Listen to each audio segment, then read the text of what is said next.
Assalamualaikum warahmatullahi wabarakatuh. Perkenalkan, nama saya Maulina Kurata Ayun, NIM saya 2286206063. Pada kesempatan kali ini saya akan membuat video praktikum IPA mengenai sifat cahaya, yang dimana tugas tersebut guna untuk melengkapi UAS saya dengan mata pelajaran praktikum IPA dengan dosen pengampu Ibu Eri Rahmawati MPD. Saya akan melakukan dua praktek percobaan, yaitu yang pertama yaitu benda yang dapat ditembus oleh cahaya, dan percobaan yang kedua yaitu pembelokan cahaya.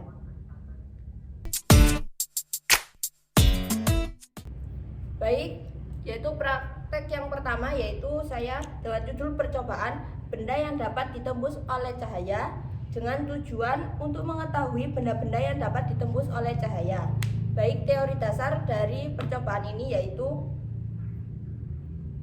menurut Kamus Besar Bahasa Indonesia KBBI, cahaya adalah sinar atau terang yang berasal dari sumber seperti matahari, bulan, lampu.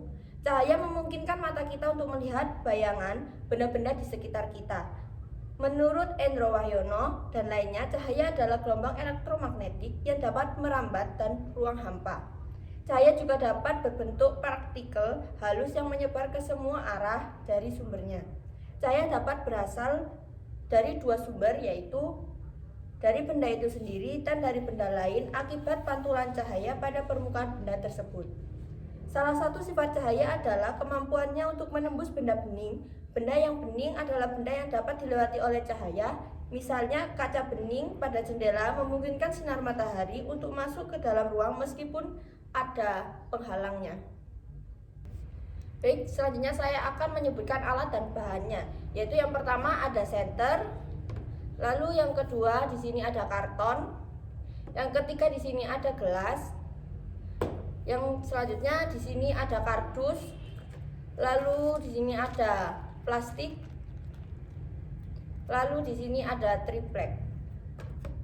Baik, langkah pertama yang harus kita lakukan yaitu kita letakkan semua peralatannya yang ada di atas meja. Kemudian kita sorot cahaya dari lampu senter mengenai benda-benda yang telah kita siapkan.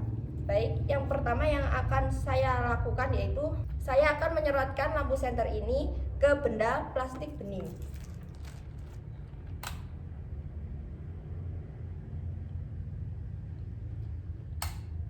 Dapat disimpulkan dari praktek yang saya lakukan dari plastik bening, dapat dimengerti bahwa cahaya dari lampu senter menembus plastik bening ini. Selanjutnya yaitu kardus. Kita sorotkan lampu senter ke kardus dan dapat disimpulkan bahwa kardus ini menghalangi perambatan cahaya, yang berarti kardus tidak dapat menembus cahaya. Dan selanjutnya yaitu karton. Dapat disimpulkan bahwa karton tidak tembus cahaya. Selanjutnya yaitu gelas bening. Kita senterkan ke gelas bening dan dapat disimpulkan bahwa gelas bening dapat ditembus oleh cahaya senter. Selanjutnya yang terakhir yaitu triplek. Di sini dapat disimpulkan bahwa triplek tidak tembus oleh cahaya senter. Baik, kesimpulan dari hasil praktik yang telah saya lakukan yaitu dari hasil praktik yang dilakukan dapat disimpulkan bahwa cahaya dapat menembus benda yang memiliki sifat tertentu seperti transparan, karena sifat transparan yang memungkinkan cahaya untuk melewati mereka dengan sedikit ataupun tanpa hambatan. Struktur atom atau molekul dalam benda tersebut memainkan peran penting dalam memungkinkan cahaya melewati celah di antara mereka. Dan hasilnya benda yang dapat tembus oleh cahaya yaitu seperti tadi gelas dan juga plastik bening. Sedangkan cahaya yang tidak tembus yaitu karton, kardus, dan triplek.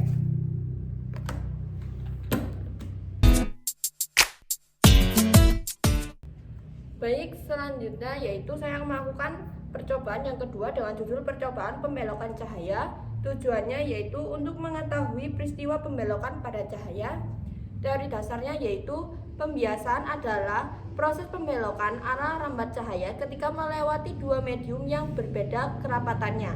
Pembiasaan cahaya ini oleh manusia dimanfaatkan dalam berbagai alat optik.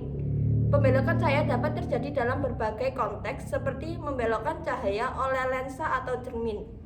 Ketika cahaya melintasi batas antara dua media dengan indeks bias yang berbeda, perubahan kecepatan cahaya menyebabkan pembelokan atau refleksi cahaya.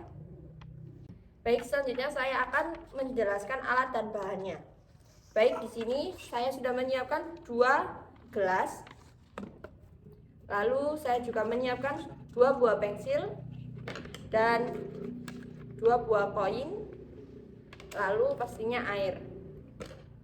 Baik, langkah yang pertama yaitu masukkan air ke dalam gelas bening A yang telah disediakan. Baik, di sini saya akan melabeli gelas ini merupakan gelas A dan ini merupakan gelas B. Masukkan pensil ke dalam gelas A yang telah diisi air dan masukkan pensil lainnya ke dalam gelas B yang tidak diisi air. Amati perbedaan antara pensil dalam gelas A dan gelas B. Baik, yang pertama yaitu kita akan memasukkan air ke dalam gelas A.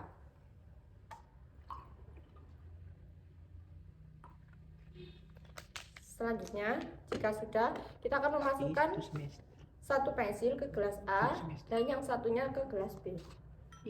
Setelah itu, kita dapat mengamati dari 2 pensil tersebut, dapat dilihat bahwa pada gelas A, pensil tampak seperti patah, sedangkan pada gelas B, pensil tampak seperti utuh.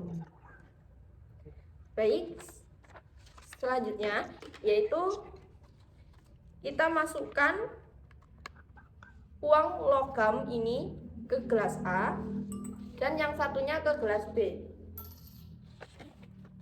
Baik, pada gelas A terdapat air yang dimana logam tampak seperti dalam dan terlihat besar bentuknya. Lalu pada gelas B yang tidak terisi air, uang logam ini tampak seperti biasa dan utuh.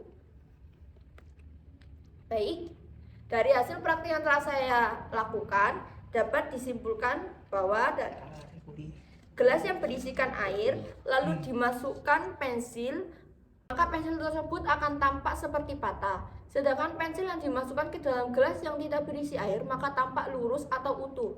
Sama dengan halnya logam yang dimasukkan ke dalam gelas berisi air, maka logam tersebut tampak seperti dalam, sedangkan logam yang dimasukkan ke gelas yang tidak berisi air tampak datar. Pada saat cahaya memasuki air dari udara, ia mengalami pembelokan karena kecepatan cahaya berkurang di air dibandingkan di udara. Akibatnya sudut lintas cahaya berubah dan tampak bahwa batang pensil yang terendam di air terlihat patah, sedangkan kombinasi pembelokan cahaya dan pantulan cahaya menyebabkan logam tampak muncul atau terlihat tampak dalam. Cahaya yang masuk ke dalam air mengalami pembelokan saat melewati batas antara udara dan air dan kemudian mencapai permukaan logam yang terendam dalam air. Sebagai cahaya yang mencapai permukaan logam dipantulkan ke air dan itulah sebabnya logam tampak muncul atau terlihat tampak dalam. Baik, itu tadi merupakan video dari tugas saya yaitu sifat cahaya yang dimana saya sudah membuat videonya. Semoga video tersebut bermanfaat. Kurang lebihnya saya mohon maaf. Saya akhiri. Wassalamualaikum warahmatullahi wabarakatuh.